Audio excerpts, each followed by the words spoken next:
جمهوری تاجیکستان در نخستین قدم‌های به استقلالیت رسیدن خود از اثر فاجعه دهشت‌انگیز در کنار نماند. خدمات مخصوص خارجی و تشکیلات و حرکت‌های دینی تروریستی در سیمای سرکردگان و اعضایان سابق حزب نهضت اسلامی توانستند گروه خیانتکار و وطن فروش را پیدا کنند که مقدسات و افتخار دولتداری ملی برایشان بیگانه است. با استفاده از این گروه بی‌هویت چندین دفعه کوشیدند که دولت و ملت تاجیک را به ورطه نابودی کشند. هرچند که میسرشان نگشت، ولی کشور را به گرداب جنگ روبرو ساختند. در طول سالهای جنگ شهروندی، تشکیلات تروریستی اکستریمیستی سابق حزب نهضت اسلامی گناهکار اصلی به گرداب جنگ کشیدن مردم تاجیکستان نسبت به نمایندگان ملت و دولت تاجیک ده‌ها مراتب عملهای تروریستی، گروگانگیری و سوءقصدها انجام دادند که باعث مرگ هزاران نفر گردید.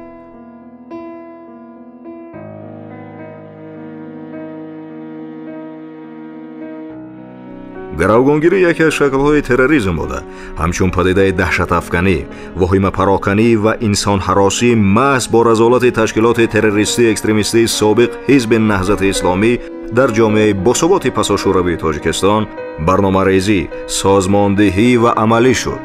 این ابزار جنگی را برای ترس و وحشت، آدم ربایی، ظلم پروری، جای کردن تهلکات در وجود مردم صلح اندیش تاجیک استفاده وسیع و گسترده می‌نمود. این نوع جنایت فنومن جدید، خطرزا و آدمکش بود که بنیاد جامعه را به لرزه آورده، برادر را به برادر، پدر را با پسر و همسایه را از همسایه مشکوک و شبهناک می‌کرد. تاجیکی که تا سال 1990 عصر گذشته گنجشکی را نمی آزرد، تیغ به دست گرفت و به سربوری و بینیبوری دست زد. گروگانگیری به تجربه روزمره، خوشایند و یک عامل عادی حیات تروریستان حزب پرور تبدیل یافت. اول وکیل و رئیس، میلیسا و پروکورور، معلم و دکتر را گروگان می‌گرفتند. در نوبت دوم به حریم شخصی خانواده‌ها یورش برده، دخترهای نابالغ، موسفیدان ضعیف و حتی معیوبان ناقص العقل را به گرو می‌گرفتند و از دم تیغ و شمشیر می‌گذراندند.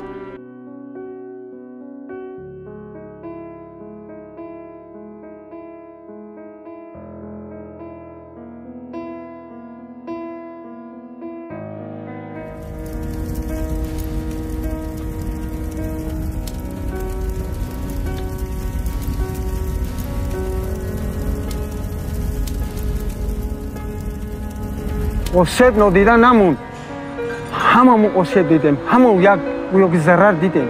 اگر ای بچه ندیده باشی ای دختر دیدی، ای دختر ندیده باشی ای زن دیدی، ای زن ندیده باشی ای پدر مادر دیدی. مردکا چون همیشه بودن، زناشو در یک کجی گپ، در دختراشو در یک دست یک ناکسی گپ بودن. یک غم بود، همه مردم دور بود.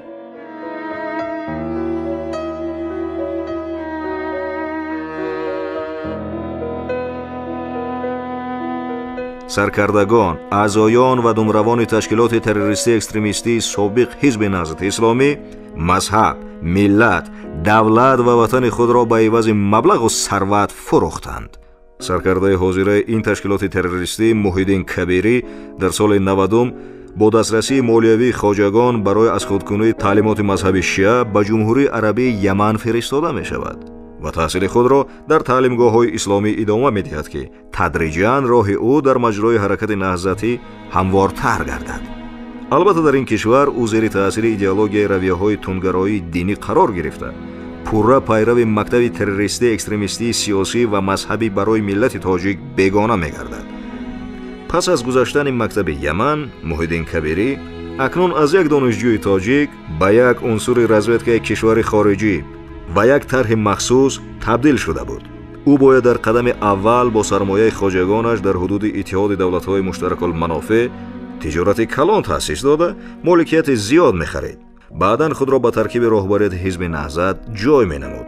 سپس باید راهبران اساسی این حزب را از بین می‌برد و راهبری حزب را خودش به دست می‌گرفت. جانبداران خود را در ریاست حزب جمع می‌کرد و در قدم بعدی حزب نهضت را پررز زیر نفوذ و اطاعت خدمات مخصوص کشورهای خارجه می‌درآورد و در نهایت با تشکیل تبادلات دولتی قدرت را صاحب شده تاجیکستان ما را به یک کشور تابع آن دولت تبدیل می‌داد.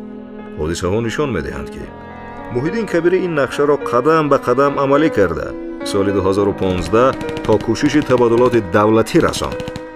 اما به بخت مردم تاجیک این لایحه شوم در این مرحله شکست خورد و تمام نقشه‌های خواجگانش برباد رفت.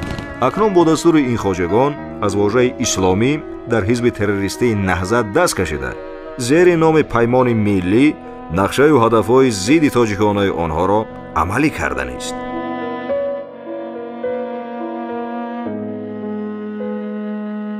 نیروهای منفی‌دار منطقه و بین المللی که تشکیلات تروریستی سابق حزب نهضت اسلامی را دستگیر می‌کنند با وجود درک پیامدهای فاجعه بار نقشه‌های رذیلانه خیش را همانا برای رسیدن به هدف‌های گیاسیاسی و گسترش نفوذ خود در آسیای مرکزی از سوء استفاده نهضت نحس دست نکشیدند.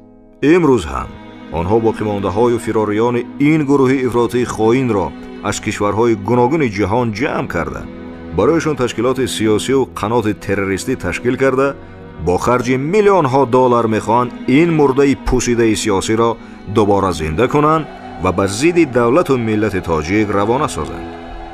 هنوز از سالهای 90 عصر گذشته وقتی که گروه‌های مسلح تشکیلات تروریستی اکستریمیستی سابق حزب نهضت اسلامی برای برهم زدن ساختار کنستیتوسیونی در جمهوری تاجیکستان تلاش کردند با جای آن دولت اسلامی بنیاد کردن می‌خواستند، خدمات مخصوص خارجی جنگیان تشکیلات تروریستی سابق حزب نهضت اسلامی را در تعلیمگاه‌های مخصوص به آموزش فرا گرفته با آنها اصول‌های چگونه تطبیق سازی عمل‌های تروریستی را می‌آموختند و می‌آموزند.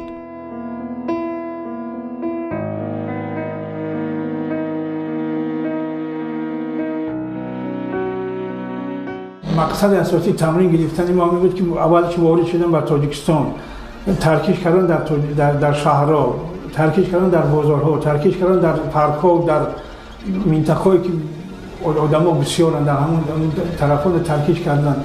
محیدین کبیری، کوز میزور رحیم و کارکن خدمات مخصوص ایران اینا همش نقشه کشیده بودن که همین کارا ما کنیم.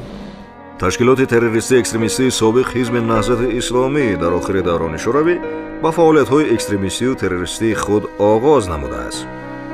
اولین سازمان‌های ابتدایی این تشکیلات تروریستی در حدود سابق ولایت قرغان‌تپه پنهانی تأسیس یافته برای جای نمودن فناتیسم دینی در مفکوره مردم فعالیت می‌کردند. روحانیان متعصب همان سالها برای افراط‌کنانی جامعه اهمیت مخصوص دادند. پنهانی در محله‌ها، مدرسه و مسجدهای غیر رسمی گشاده با تعلیم و تربیت دینداران از آن جمله نورسان و جوانان مشغول شدند و بین آنها ادبیات دینی محتوایش تندگرایانه را پهن می‌نمودند. آنها با دسترس کردن ادبیات دینی گروه‌های تروریستی خارجی در حلقه‌های خود به جای تعلیم دین و اخلاق و ایمان به ذهن جوانان افراطگرایی و سیاست‌بازی و روحیه جنگی و تروریستی را تلقین می‌نمودند. چنین حالت حزن‌آور در اکثر نواحی وادی‌های وخش، حصار، رشت و محله‌های گرد و اطراف دوشنبه به چشم می‌رسید. سرکردگان نهضتی رستموف محمدجان، معمول با تخلص قاری محمدجان، رحمت الله علامه، عبدالولی واسیدوف و بعداً سعید عبدالله نوری و محمد شریف همتزاده بودند. این تشکیلات تروریستی بنیاد دولت تئوکراتی را اولین وظیفه استراتژی خود معین نموده برای هماهنگسازی فعالیت گروه‌های مسلح مخالفین تابستان سال 1992 در شهر دوشنبه با نام نجات وطن ستاد حربی مسلح تشکیل کرد. ستاد حربی پورا از ختم کردگان تعلیمگاه‌های دینی کشورهای اسلامی منطقه، طرفداران تشکیلات‌های دینی اکستریمیستی، اعضایان گروه‌های متشکل جنایتی، قماندان‌های صحرایی و جنگیان تشکیلات تروریستی حزب نهضت اسلامی عبارت بود. در برابر دسته‌های مسلح زیر نظارت خدمات مخصوص و دایره‌های دینی کشورهای خارجی، مدرسه و مکتب‌های پنهانی تعلیمات دینی، وسایط اخبار عامه تبلیغاتی، صدای مجاهد، رادیوی آزادی تاجیکستان، اگنتی اطلاعاتی خراسان پرس و امثال اینها تأسیس داده شدند. سال 1989 در مسجدهای مرکز شهرهای کولاب و قرغان‌تپه حادثه رخ داد که مردم را به دهشت آورد. وقتی نماز جمعه تمام شد، ناگهان صدها نفر نمازگزاران از بالای مردم گذشته امام مسجد و موسفیدان نمازگزار را بی‌رحمانه لطوکوب کردند. دیرتر معلوم شد که این گروه اعضایان تشکیلات تروریستی سابق حزب نهضت اسلامی بودند. ماه‌های دراز برای بدست گرفتن مسجدهای منطقه ختلان نقشه کشیده بودند. تیغ و کارد و کلتک در بغل به امام و نمازگزاران هجوم کردن یکی از اولین عملیات‌های ستاد حربی نجات وطن نهضت تروریستی بود. روزی جمعه گفتن که 2 اتوبوس جوانان آمده است در مسجد چنان با موسفیدا شب و شب دارند. ما خواستم آمدم که جبوری که در نزد مسجد چرمگر وجود دارد ملیسای بسیار و ما را نماندن سری مسجد رفتن سرسانی و سرگردانی و بسر و سامانی نهضتی ها استفاده کردن جوانان را به سوی خود کشیدن. بعد زد آخر بین موسفیدا و بین همون 2 اتوبوس در آمدگی نهضت سر می شود. دیگه زمین پری سله و پری خون و خلا و چون زد می شود و بعد همین دیگر همین ناآرامی زد و خورد بسیار شد که عموما حالت آرامی مردم آسایش را ناآرام کردند.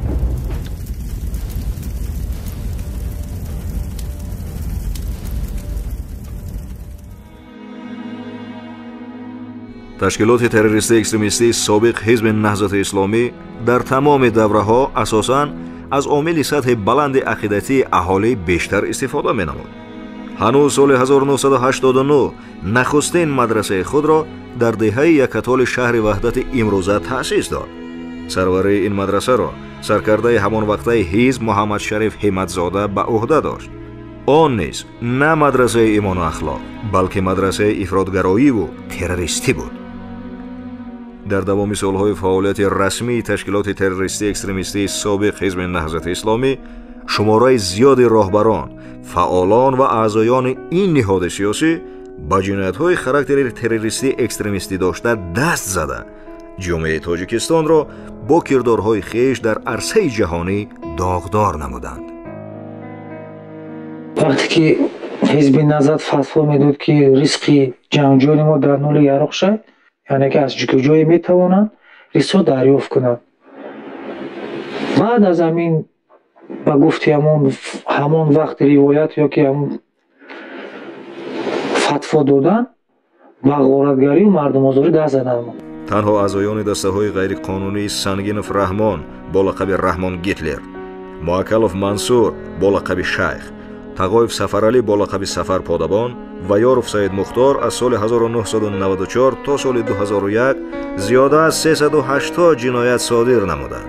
از اینها 52 کشتار، 96 راهزنی، 24 حالت گروگانگیری آدمان، 114 حالت بندیتیزم و دیگر جنایت‌های وزنین و عمل‌های تروریستی به قید گرفته شده است. نهضتی‌ها همچون شخصیت در تاریخ بشریت هیچ جایگاه و منزلت ندارند، زیرا آنها بر ضد دولت ملی خود، ملت خود و عموماً تاجیکیت مبارزه برده. همیشه نقشه داشتند که افزای سیاسی تاجیکستان را طریق اغوا انگیزی، تفریق اندازی و عملی ساختن اکت‌های تروریستی ناآرام سازند. آنها در دوره فعالیت خود نسبت مردم تاجیکستان ترور بزرگ ملی را به راه مانده. با جنایت‌های بزرگ ضد بشری همچون آدمکشی، کله‌بری، بریدن عضوهای بدن، تحقیر بی‌مثل جسدهای کشته شدگان، تجاوز به ناموس زنان و مادران، غلامداری و خرید و فروش انسان، قتل سلسله‌ای اهل فرهنگ و ضیای ملی، ترور آگاهانه معلمان و هنرمندان، کشتار شهروندان خارجی، از بین بردن ثروت‌های ملی و غیره در مقیاس مخصوصاً کلان دست دارند. آنها همان مارهای ضحاکی اند که مردم تاجیک هزار ساله ها جنایت و خیانتشان را بر ضد ملت و دولت خویش هرگز فراموش نخواهند کرد.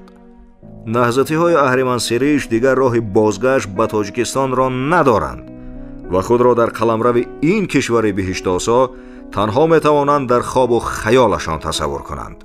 گروهی جنایتکار رحمان گیتلر و منصور موکل سفر پادمان یک معلم ورزشی را در مکتب دهه تپه سمرخندی برای گروگان میگیرند، یک روغن را گرم میکنند дар оҷо мегузоранд ва ҳар ду пойро бо табар мебаранд ва пойро дар ҳамун равғани гидо медозанд ки то фасхӯравӣ қад бимонад. То замоне ман ёд дорам ки ин устоди вардиш зинда буд ва ҳеҷ вақт азобу ҷиноятҳои ин гурӯҳро фаромӯш накардааст ва фаромӯш карда наметавонад. таърихи муосири миллӣ шоҳиди бисёр ҳаводиси ҳассоси таърихӣ мебошад ва яке аз ҳодисаҳои таъсиргузоре ки дар аланга гирифтани ҷанги шаҳрвандии кишвари мо нақши асосӣ доштааст, маҳз тазоҳуроти баҳманмоҳи соли 1990 маҳсуб мешавад. ташкилоти террористӣ экстремистии собиқ ҳизби наҳзати исломӣ дар тарроҳии ҳаводиси февралӣ бевосита ширкат намуд.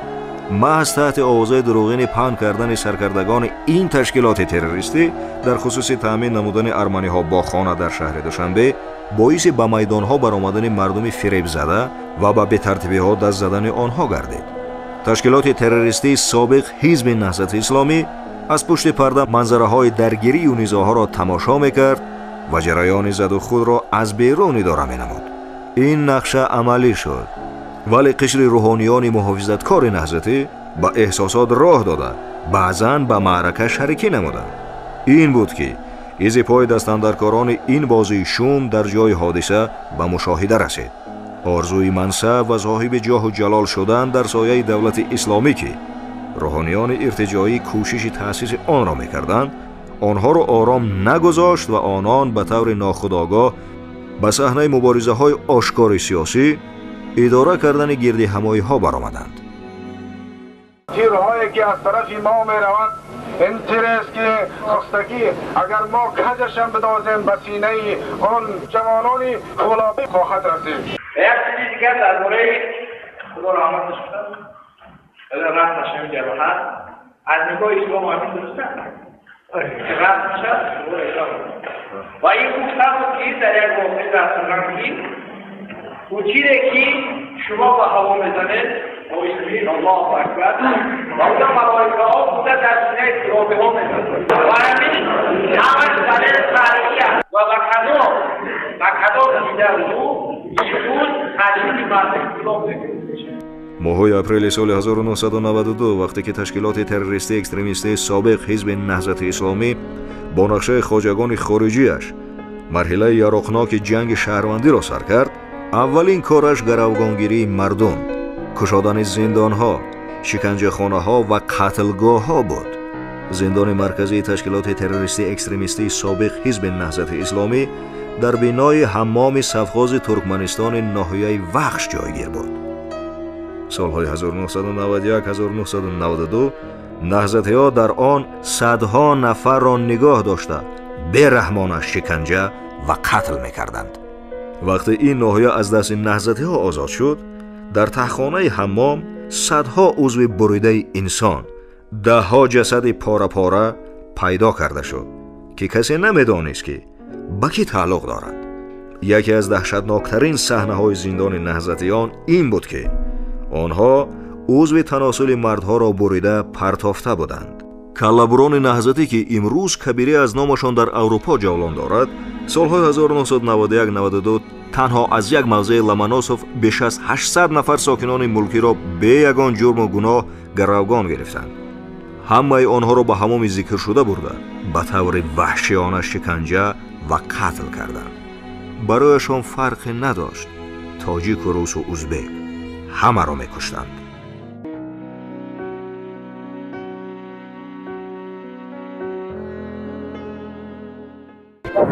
من همین شب ای ترمایستان گرفتم.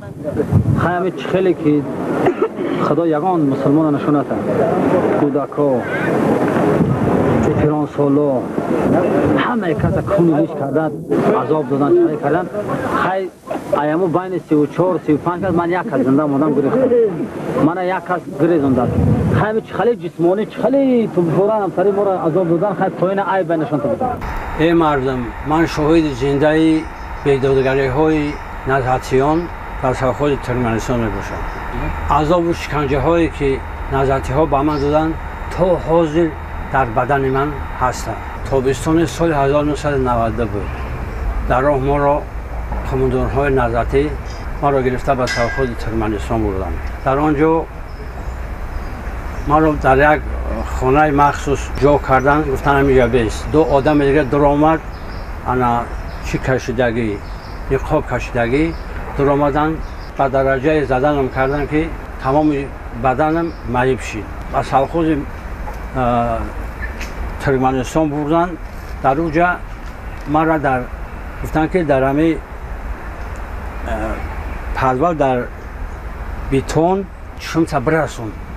تری رسوندم، اما یک کس ای خفا ایمی سر ای موام گرفت، هم بسیار زدم ده. چقدر آدم ها را پروندن، بعدش کلش بریدن، سرش بریدن، گوشوش بریدن. دیگه من حیران شدم، ای ترس نمیدونستم که چیکار کنم. در حقیقت این نظریه های تروریست حزب اشراق فاشیستی بود. او میتواند یگان نفر نسبت هم ملت خود، هم وطن خود، هم فرهنگ خود همین بیدادگری ها را روا بیند. بعد چند وقت بعد که کی اومد؟ قدمشو اومد. من اول نفهمیدم که کیه. بعد اومد دستور ما برشش گفته بچه من را شناخته. گفتم قدمشوی؟ گفت ها. گفتم خیلی نما چیکار کنم که من را عمل کردم؟ گفت هیچ گپ نیست، من یک کاری میکنم تو را خلاص میکنم. من را گرفته پیش کماندان نظارتی کلانش شو بود. گفت که همین آدم مدر لازمه، همین مدر لازمه، همین را مدر بتیم. قدمشو ما را گرفت راست که خونه شو بود. پیاده و طرفی لمناس آمدن. با چشمان خودم دیدم که نظارتی های کلبر 700-800 نفر آدم را گرفته به سالخوز ترکمنستان بردن. همین 700-800 نفری که نظارتی ها آنها را همه سالخوز ترکمنستان بردن، همش به قتل رساندن. که تا حاضر صاحبای آنها همین آدم ها را میکردن، اما افسوس که نیستن.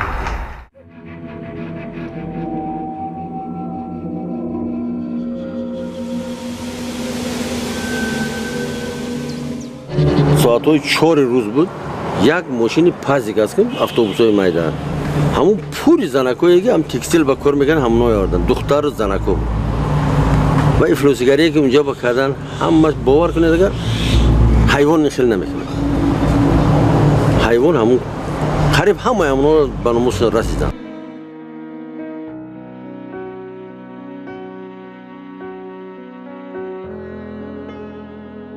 اختراع دیگری نهضتی ها در تاجیکستان باچکا زندان ها بودند.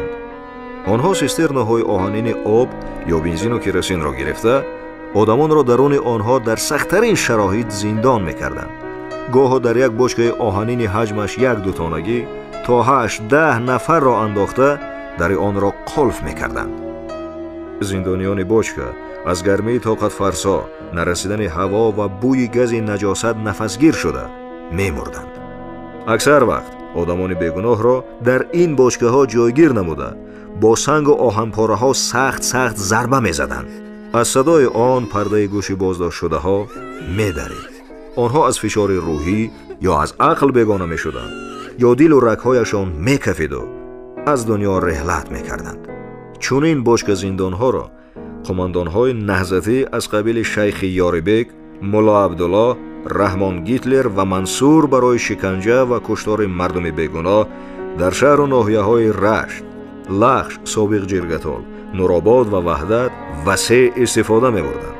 چندین عدد از این بشکه‌های آهنین که همچون زندان نهضتیان استفاده می‌شدند، هنوز هم در آن منطقه‌ها همچون مجسمه ظلم و استبداد این گروه ظالم باقی ماندند.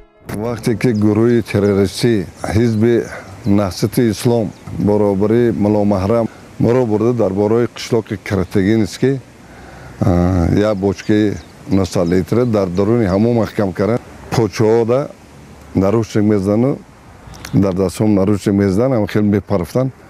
ملا محرم این کماندر حزب نهضت اسلام خیلی بسیار زد، تنهای سوزاند، دستای سوزاند. پسرم رو با کنی اتومات در طور سر زرداب گرفت.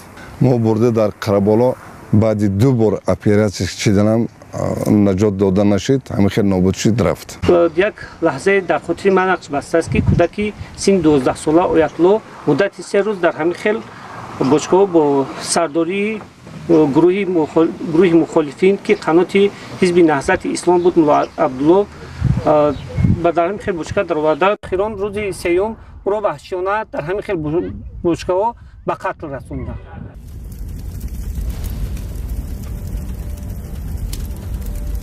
با این همه ظلم و بیرحمی و قتل و کشتار بین تشکیلات تروریستی اکستریمیستی سابق حزب نهضت اسلامی و فاشیسم فرقیت وجود ندارد. این نوجوان مردان آنقدر ناتوانبین و اهرمن سیرتند که بدترین عملهای زیشت و کردارهای رذیلانه را نسبت به همدیاران و همملتان خود روا دیدند. حتی فاشیستان چنین کارها را نسبت به نسل آدمی انجام نداده بودند. می اومد میگو که دختر یوش کلون داری دختر داری تیویا. از این دهشت میشه برای مرد. از این دهشت میشه که مرد همیشه دست و پاش بندن اویلا و کلینش زنا کنن. از این دهشت میشه. اعمال انسان ستیزانه آنها از وحشانیت چینگیزیان و از انسانکشی‌های فاشیستان در جنگ دوم جهانی کمتر نیست. گروگان گرفتن محافظان مرز و بوم کشور در ناحیه طویل دره، تشکیل کنسولگرهای اسیران در این منطقه و با فرمان خائنانه سرکردگان حزب تروریستی به حدود افغانستان انتقال دادن و در آنجا روی راست به فروش گذاشتن اسیران تاجیک از عملهای دیگر غیر انسانی نهضتیان به شمار می رود. 93 وقتی که ما را به اسارت گرفتن شب ما را بردن لوی دریا. وقتی که ما لوی دریا رفتیم در لوی دریا ایو طرف حزب نهضت اسلام آدماش با کمرهای ماشین کمرهای کلان میده هر خیلی بود گذاشتن به این طرف آورد. هر یک کمره ده 4 کسی 3 کسی 5 کسی کمرهای کلانش ده بار کردن ما را ایا اوس گذراندن. وقتی که ما را ایا اوس گذراندن از اون طرف هم با همین ماشینای کماز آمدن ما را همین ماشینای کماز ده بار کردن بردن بورک افغانستان که بورک افغانستان خیلی در فیض‌آباد افغانستان میسته ما را به همونجا را بردن. میدانی که ما را میبردن که کار کنیم با یک عذاب و مشقت بالای همین ما را به پرسش میبردن. عمر حسینی یکی از کیم کدام وظیفه‌دارای حزب نهضت اسلام بود کیم کدام راهبر بود چه معرفی میکرد سعید عمر حسینی همچون یک گستاپو از گستاپو هم قیمتر بود. یک چند نفر ما را جدا کردن سر بریدن. ما همینا را وقتی که ما را بردن همینا را تحقیق کردن همینا را ما دیدیم سر نداشتیم. سر هر یک کدومی از تنش جدا بود. ما ایرا دیدیم. وایزان کین جلوه در محراب و منبر می کنند چون به خلوت می روند وان کار دیگر می کنند. آن سالها نه فقط جنگیان نهضتی بلکه سرکردگان آنها نیز شخصا دست به عملهای وحشیانه و غیر انسانی نسبت هموطنان خود می زدند. مثلا سید عمر حسینی که از چهره‌های کلیدی تشکیلات تروریستی اکستریمیستی سابق حزب نهضت اسلامی بود و وظیفه معاون اول و عضو ریاست عالی تشکیلات مذکور را بر ذمه داشت خود شخصا چون این کارهای رذیلانه را انجام میداد. پس بینندگان گرامی از دیگر قماندانها و اعضایان قطاری این حزب کثیف می شود عملهای انسانی را انتظار شد؟ هرگز نه. ما یک رفیق دیگه قطیمان داشتیم نورالله نام داشت. همین آدم جان زنده داشت نه که امیر از گپ زدن نمیتون امیر زنده تحقیق کردن خودمون مجبور کردن امیر ما زنده تحقیق کردن نفرای قماندان نظام که خودشون مسلمان میگفتن همین آدم ما زنده تحقیق کردن.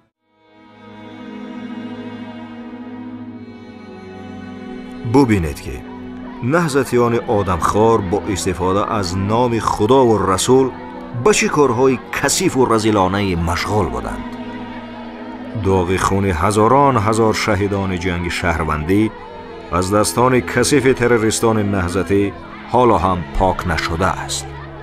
از سال 93 من اعضای حزب نهضت اسلام بودم. چه امر سفارشی که از طرف حزب نهضت اسلام میشد ما اجرا میکردیم. از سال 93 تا 2000 ما اعضای دسته حمایتی در شهر دوشنبه، رودکی، وحدت، رومیت با گروگانگیری، راهزنی، تمجویی، آدمدوزی مشغول بودیم. قسمت زیادی مبلغایی که بعد از آورده را به خزینه حزب نهضت اسلام میسپاریدیم. سال 1995 با تلفن با عائله‌ام هم صحبت شدم. وای دودی فیقان برداشته گفت که گروهی سلاح به دست حزب نهضت اسلام یا رفسای مختار اگر نیایی دختر 15 ساله را به گرو میبرد. شبونه به خانه رفتم. سحر صبح بود که من از نمیدونم از جای اینو فهمیدن اومدن مرا گروهی حزب نهضت اسلام یا رفسای مختار گرفتن به گروگان برد. از من پولی کلان طلب کردند. دوام 8 روز من در دست آنها گروگان بودم. دوام 8 روز مرا عذاب شکنجه داده، مرا به کورچه 4 تا در پای راستم 4 تا در پای چپم عذاب شکنجه میداد. در سرم به نوک автомат زده شکاف کرد سرم را. برادر و عائله و اپاهای من پولی $8,000 را جمع کرده آوردند. در دوام 8 روز بعد مرا سر دادند. بگاهی 10 می سال 1992 سابق رئیس ستاد مسلح نهضتی نجات وطن شادمان یوسف در یک اظهارات تلویزیونی گفت که در صورت مداخله کشورهای خارجی به امور داخلی تاجیکستان ما جواباً به این عمل از ایران و افغانستان طلب کمک می نماییم. همچنین او آگاه نمود که اهالی روززبان شهر دوشنبه را گروگان می گیرد. این عمل اغواانگیزانه شادمان یوسف باعث آن گردید که تا آخر سال 1992 بیش از 20,000 نفر اهالی روززبان تاجیکستان را ترک نمودند. با مقصد مقابل تاجیکان شورانیدن روززبانها و انگیختن تخم نفاق بین ملت‌ها از جانب تشکیلات تروریستی سابق حزب نهضت اسلامی با راهبری ملا عبدالغفار با لقب عبدالغفار یوژنی 4 می سال 1992 آموزگاران و خوانندگان مکتب میانه رقم 8 شهر دوشنبه گروگان گرفته شدند. 5 می سال 1992 دسته مسلح تشکیلات تروریستی اکستریمیستی سابق حزب نهضت اسلامی با راهبری عبدالحلیم نظرزاده معلوم با تخلص حاجی حلیم به بینای شورای عالی کشور که آنجا جلسه پارلمان میگذشت هجوم نموده وکیلان خلق را گروگان گرفتند و به دره رامیت بردند. در بینای شورای عالی باشد ستاد حربی تروریستان نهضتی تأسیس داده شد. در رفت گروگانگیری از جانب نهضتی ها نماینده مردمی در شورای عالی مرادالله شیرعلی زاده در صحن بینا با وحشانیت به قتل رسانیده شد. گروگانان که اکثرشان را کارمندان دولتی، نمایندگان حکومت جمهوری و اعضایان شورای عالی تشکیل می‌دادند، در درای رامیت شهر وحدت، دهه‌های جماعت راحتی ناحیه رودکی و محله کمبینت گوشت شهر دوشنبه مورد شکنجه و عملهای نامطلوب تروریستان نهضتی قرار داده شدند. زمان خیلی نوتینج و وضعیت در کشور متشنج بود. نهضتی ها با هر راه می‌خواستند حکومت را به دست گیرند. از این راه و اصولهای گوناگون را استفاده می‌بردند. گروگانگیری اصولی از همه عادی و معمولی آنها به شمار می‌رفت. لازم به یادآوری است که بار اول سال 1992 وقتی که همچون معاون سروزیر مملکت ایفای وظیفه می‌کردم گروگان گرفته بودند. همان سال اولین سالگرد استقلالیت جمهوری ما را جشن می‌گرفتیم. روز پس از کار همراه حبیب الله سید مرادوف که آن وقت معاون سروزیر کشور بودند سوی خانه‌هایمان روان بودیم که یک گروه سلاح به دستان ما را داشته به شتاب خود بردند. آنها قاطعانه و با تهدید طلب کردند رفته به حکومت رسانید که یا سفرعلی کنجیف از منصبش استعفا می‌دهد یا هر دوی شما و 20 نفر دپوتات‌های گروگان گرفته شده قربانی منصب او می‌شوید. شب ما به خانه رحمان نبیف آمده طلب نهضتی ها را رساندیم. روز دیگر سفرعلی کنجیف از وظیفه‌اش استعفا داد. نهضتی‌ها وکیلان گروگان گرفته‌شان را آزاد نمودند. بار دیگر وقتی راهبر اولین ناحیه غرم بودم، نهضتی‌ها با راه فریب کوشش گروگان گرفتنم را کردند. در سالهای 1997 سالهایی که بسیار واژبینی‌ها بود از جانب حزب نهضت اسلامی که در توجیکستان چقدر مردم به اسارت می‌گرفتند. یکی از جمله از اونها از اون گروه‌ها رضوان صادیروف که اومده مردم رو گروگان می‌گرفتند به اسارت. بنده 14 ساله بودم، یعنی در عمر 14 سالگیم سال 1997 من و برادرم ایشون قطب‌الله رو اسیر گرفتند. مراد از اسیر گرفتن اونها مقصد همین بود که بهرام صادیروف را یا $100,000 به عوض $100,000 یا به عوض بهرام صادیروف فرزندای مفتی رو ما برمیگردونیم گفته وعده دادند. در مدتی که ما 7 ماه بگیم در اسارت بودیم بسیار عذاب‌های زیاد دیدیم، شکنجه‌های زیاد دیدیم. دندان‌هایی که می‌بینید دندان‌های صنعی است، از خودم نیست. یعنی بچه 14 ساله رو بسیار در اذیت در عذاب از جانب اونها قرار داشتیم. 1 ماه و 28 روز در حالت گرمی تابستان در داخل یک زواد، در داخل یک خانه‌چه بگیم که توراتخانه که 5 پنجره پهمی و 12 پنجره در روزش بود، 1 ماه و 28 روز ما در محکمه بودیم که در هیچ بگیم که در هیچ دولت دنیا خیلی محکمه وجود نداره. مقصد از گفتار من چی است که در اونها نه رحم بود، نه انصاف بود، نه بگیم که یکم با انسانیت هیچ بگیم که قریب نبودن، چون که رحم انصاف و همه چی از سر اونها رفته بود.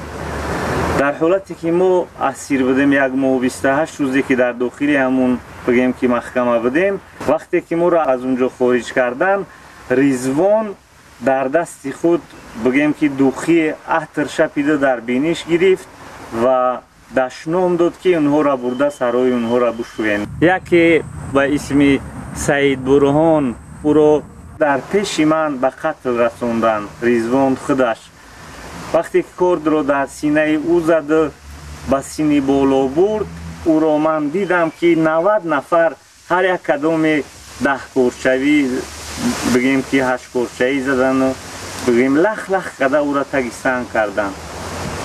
و حالت دیگر حالت وزنینی که ما بسیار می دیدیم، 3 ماه در طرف خرمگان در یک کوه بودیم در زمانی بگیم که تیرماه و در زمانی زمستان.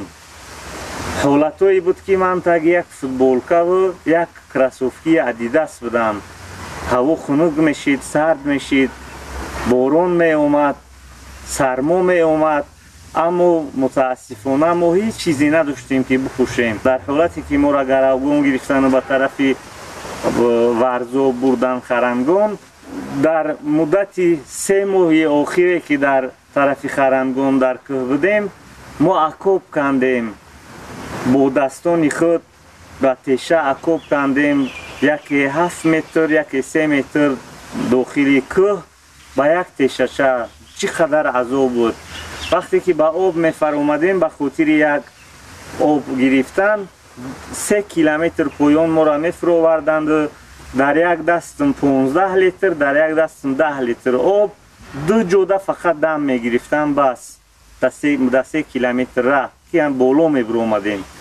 همه این عذاب ها و شکنجه ها از جانب کی بود؟ از جانب همین حزب نهضت اسلامی و از جانب بگیم که همین گروه هایی که تشکیل کردن. در آخر گفتنی هستم که حزب نهضت اسلامی و تمام اون کسانی که در اون زمان گردی هم اومدن و مردم به فریب و به نیرنگ به طرف جنگ کشیدن، حاضرم میخواهند که همون کارهای خود را دوام بدن.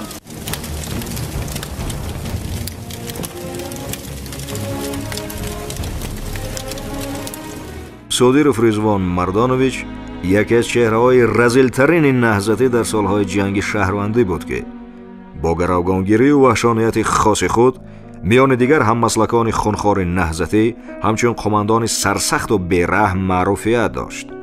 سال 1992 رضوان صادیروف یک گروه 10-15 نفره را در اطرافش متحد کرده در وادی رشت شروع به بیدادگری‌های مسلحانه کرد. رضوان صادیروف اعضای ریاست عالی و وزیر مدافع تشکیلات تروریستی سابق حزب نهضت اسلامی بود.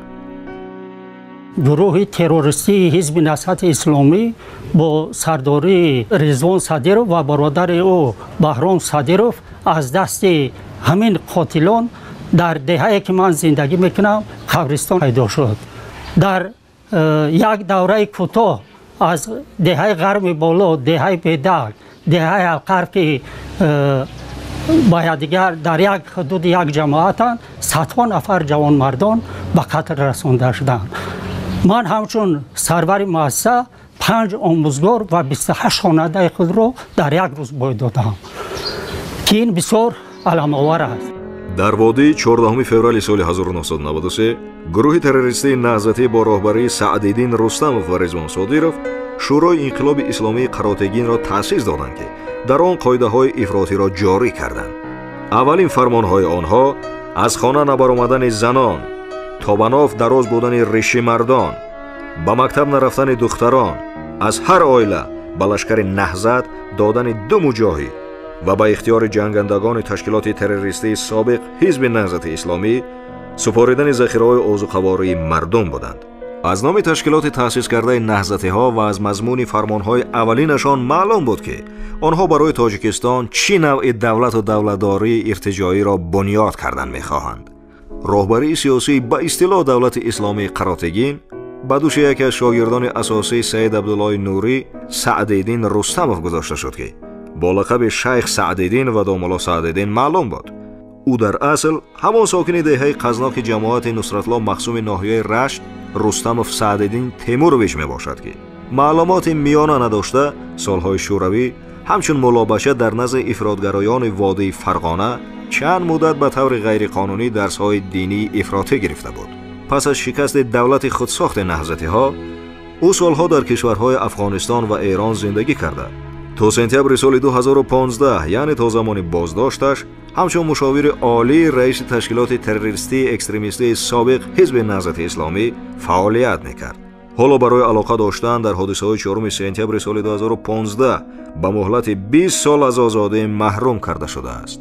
پس اینجا سوالی به میان میآید که شورای انقلاب دولت اسلامی قراتگین را کی تأسیس داد و نسبت عملکرده هایشان سفارش ها را از کی می گرفتند؟ برای یافتن پاسخ به دلیل های ردناپذیر تاریخی می نگریم. راستی را من بگویم وقتی که در اتاق کاریم ساعتی 10 تخمین در آنجا با مردم عرض و نیاز ایشان را درخواست آنها را می کردم ناگاه دیدم هلیکوپتر یعنی ورتلیات های دولتی از طرف بالای غرام فرود آمدند و به من در حال خبر کردند که یعنی این ورتلیات ها دیسنت پرتافتند. پس تمام آن مجاهدانی که در اینجا استادگری کرده بودند آنها در حال موقع و مکان خود را گرفتند و با سرفرمانده کل ارتش جمهوری اسلامی ایران این خبر را فوراً دادیم. ایشان فرمود که اولا با از آنها سخن بگیرید و مقصد ایشان را بفهمید.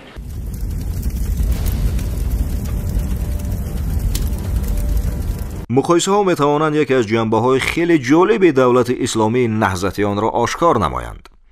ساختار سیاسی، زینه های راهبری کننده، شعار و ایدئولوژی و دیگر جنبه های این دولت نهضتی نشان می دهد که آن عیناً از روی مدل دولتی جمهوری اسلامی ایران ساخته شده است. در آن نیز در صدر حاکمیت راهبر روحانی یعنی خود سید عبدالله نوری قرار گرفته، پرزیدنت آن چون پرزیدنت امروزه در کشورهای ذکر شده در اصل یک شخص یکم نبوده تابع حکم راهبر روحانی بود.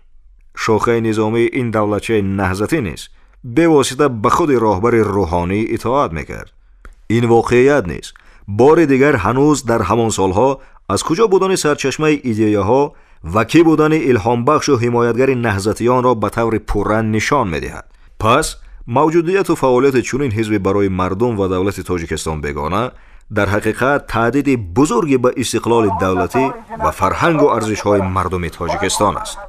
سال 1992 ماه نوامبر رضوان صادیروف رهبری سرفرماندهی همون گروه تروریستی اکستریمیستی حزب نهضت اسلامی که اون وقت تعیین شده بود در غرم همه همین فراری هایی که سلاح بدستانی که از پنج بودن، از قمسنگیر بودن، از قرغنتیپه بودن، از اورژینکیساباد بودن، از شهر بودن، عقب نشینی کرده بودن، همه اونها را جمع کرده در ناحیه غرم یک مجلس گذاران. در این مجلس 3-4 نفر رئیس پالکام های ناحیه غرم و تاجیکاباد و جرگتال و خب کمسمالاباد اشتراک داشتند، رئیس های جماعت ها، خب دیرکتوری سوخاز ها و دامله های همون قشلاق ها تقریبا یکان 60-80 نفر اشتراک کردند در اون مجلس و در اونجا 3 نفر را چیکارن کاندیدات موندن که همین را رهبری همین علمای دینی همین وادی قروتگین تعیین کرده شود. در اونجا مردم، چون که من در میدان شهیدان که چند مرتبه صحبت کرده بودم، بنابر همین گفتن که همین رستم و سعدالدین رهبریت همین رو به عهده بگیرد، رهبریت اموری کارهای دینی شد. خب وظیفه ما از چه عبارت بود؟ همین که تمام دامله های دهه ها را باید جمع کنیم و آنها را دعوت کنیم که از مردم خوراکه جمع کنند. در اونجا رضوان صادیروف جمع شد و بعد اعلان کرد که خب ما باید که از همین کبوجرا، یعنی که همون نزدیکی کمسمالاباد، سر راه هجوم نیروهای دولتی را باید بگیریم. از هر یک قشلاق باید مجاهدین، یعنی که باید که مردم بچه هاش را بتیان و باز خوراکه و پشاکه برای مردم این آدمای من، یعنی که عسکرای من بتیان گفت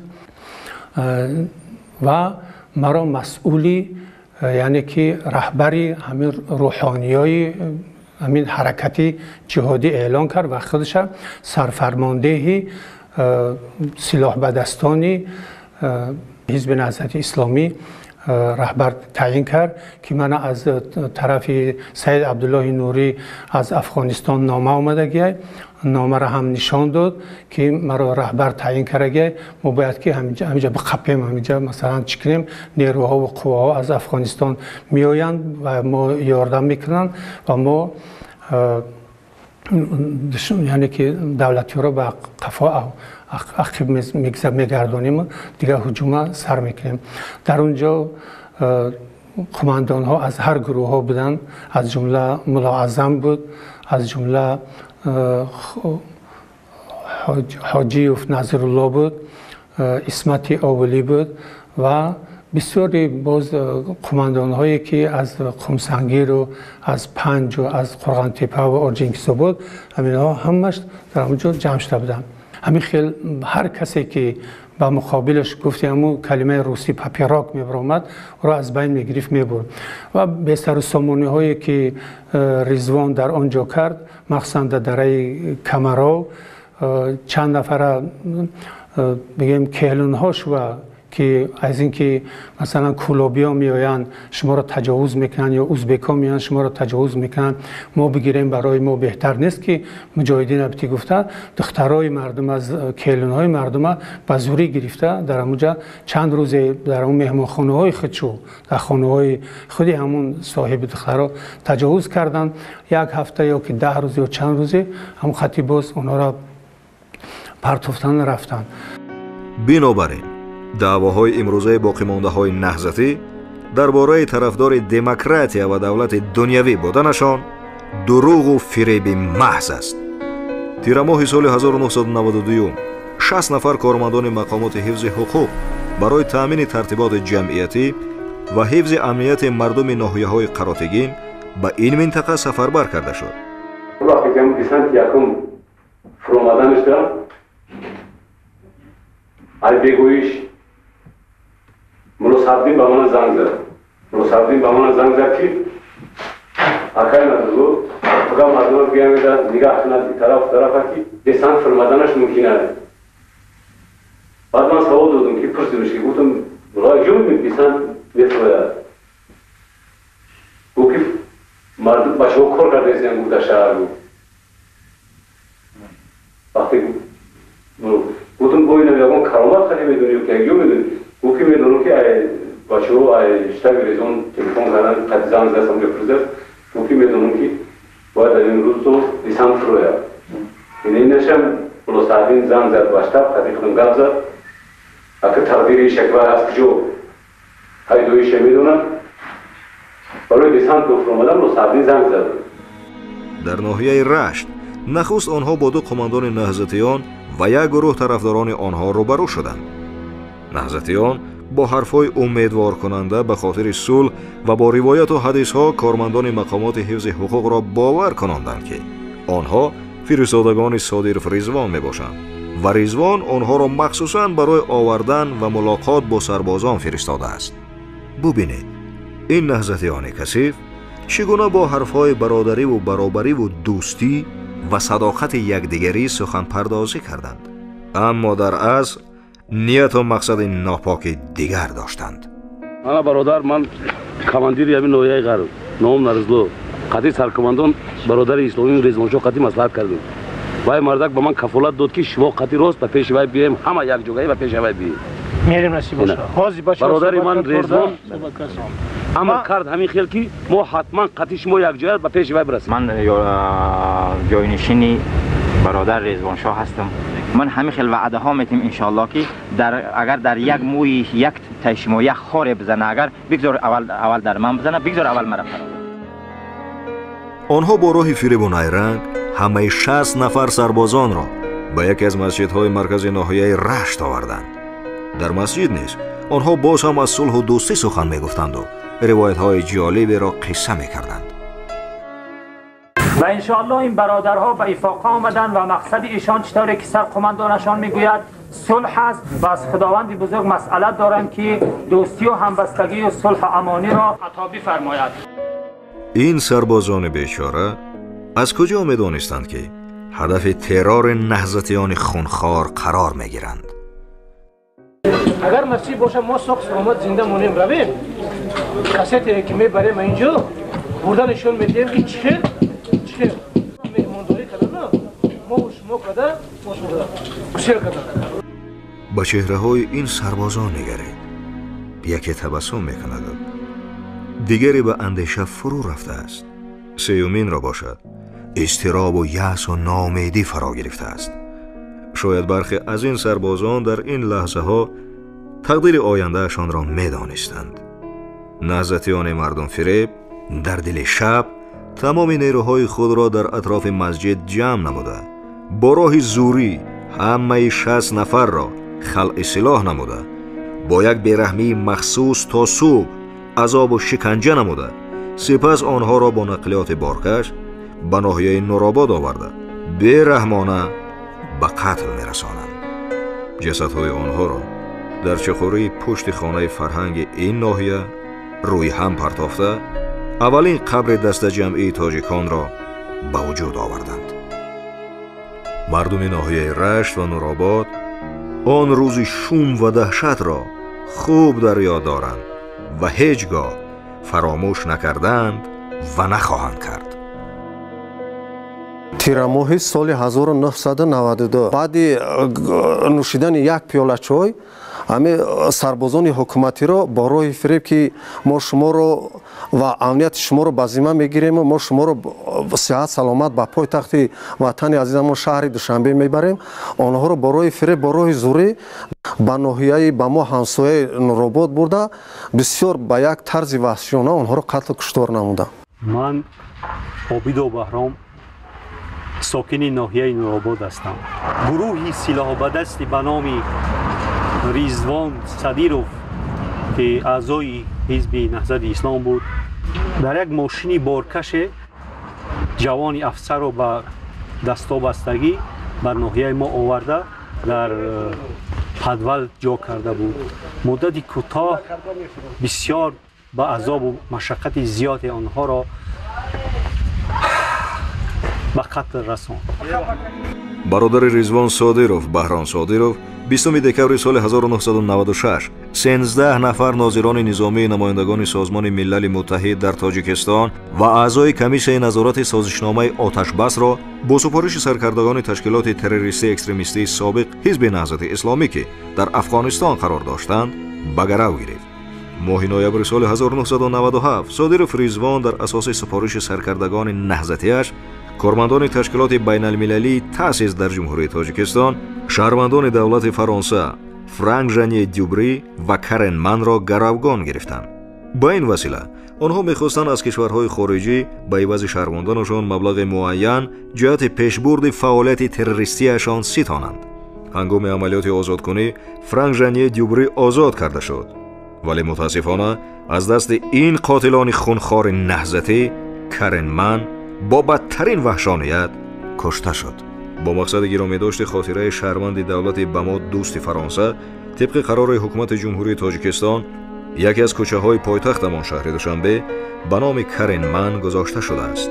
اما افسوس که امروز بعضی از قاتلان کرن من با کمال بیشرمی نقاب دموکرات و اروپایی کشیده در وطن او پناهنده شدند و از آنجا ضد دولت و ملت ما تبلیغات تروریستی پیش میبرند. در حالی که دولت برای تامین روزگار بخطر اهالی کشور تلاش میکرد، گروه‌های جنگی تشکیلات تروریستی اکستریمیستی سابق حزب نهضت اسلامی تنها در پی آزار اهالی، گروگانگیری مردم بیگناه و انجام عملهای تخریبکاری بودند.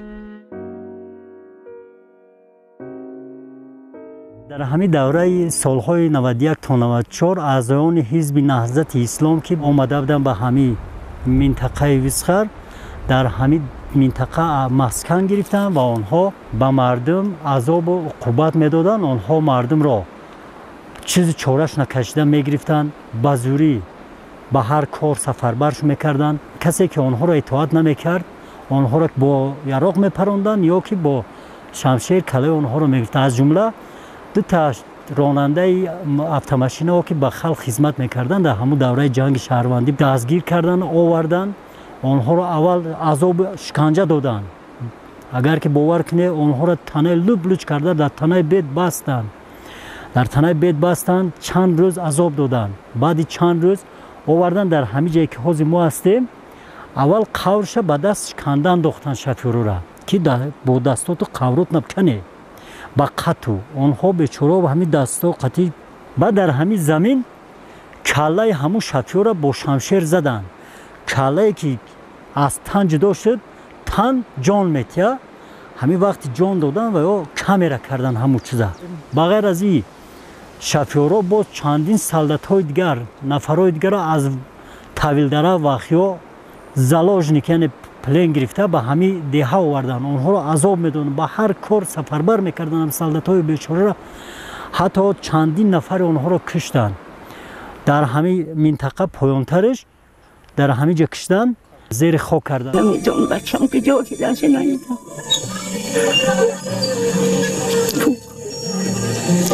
چرا بچه خوب بود سال باز که دست کرده اومدم دو سال سال می جنگا که دیگه نمیدونم که گجا که دست نمیدونم. نه مردش یافتیم نزیده. تا حاضر آدم ها فرزند کفتیستن، تا حاضر آدم ها مثل شوهر کفتیستن، تا حاضر آدم ها انا مثال نواسه خیلی کیش خشت هوار کفتیستن. به نشون به نام نشونش نمیای، نه مرداش معلومه نه زندهش. автоматошон айдастаи задана қиндоқ надошт. Сар мезадан ин параи сар шомпул мезад ягон мезад сар мекафид. Дар ин сар ягон ҷо май сар агар бигирим бутурушим ягон ҷои ободӣ надоре. Ҳама ин ҷои задагӣ тити пити ҳама инами шрамо. Танама ҳоз агар мабрурум қаяк айб мешавад. Танама то пуштума то аскокои гуфта гранати ёша беҳисобам. То пасои пушт то пасои по ягон ҷои ободӣ надорем. То ҳозир ма дар хом мебинам ки гирехтаистам, задистам. ما تا حاضر باوریم نمیدونم که من زنده اومدم. آدم قدر نداشت، حیوان قدر داشت، آدم قدر نداشت. درباره همه ای کی بود؟ حزب نهضت اسلام با چی آور رسون؟ با چی آور رسون؟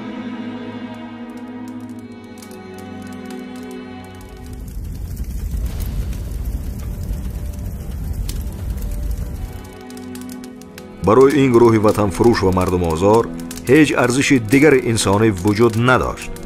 تنها در سر نقشه قتل و غارت و گروگان گرفتن مردم و با این واسطه به دست آوردن منفعت برای خود و سرکردگانشان بودند. سال 1999 16 آگوست بود. شب 24 نفر سلاح به دست به خانه در آمدند. کماندیرشون یعقوب بود. اکمه برآورده زدن در خانه. چیزی که بود گرفته انجام خانه را گرفته بردن. مرا با همراه اکم گرفته به جبههشون بردن. دهه ترکا بود.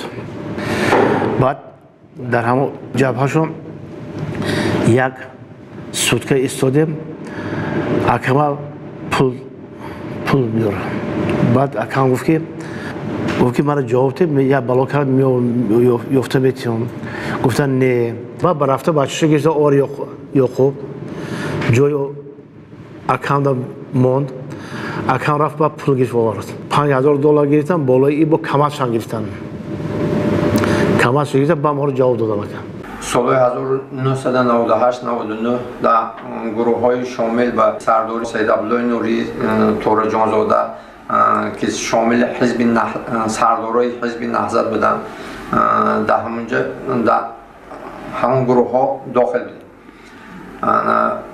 سال 1999 با سرداری من یک گروه 4-5 نفر خانه برادر نجمی‌دین ها رفتیم. اونها رو به گروگانی گرفتیم.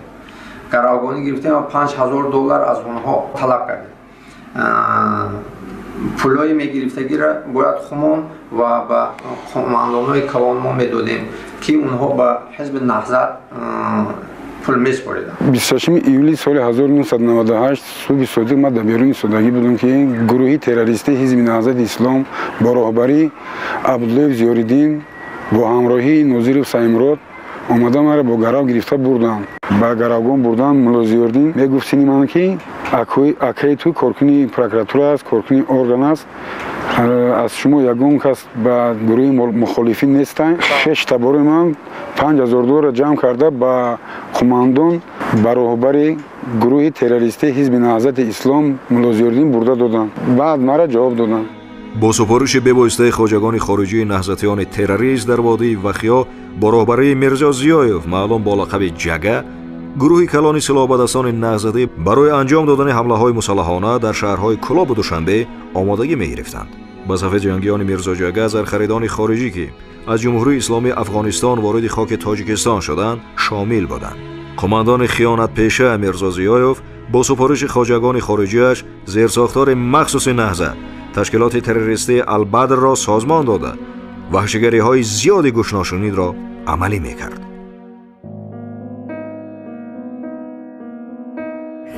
سال 96 ما رو با سفر خدمتی و ناحیه طویل‌دره با همکسانم روان کردند. بگاه از طرف گروه مسلحانه حزب نهضت اسلام میرزا ضیایف با لقب جگه با ما حمله آورده.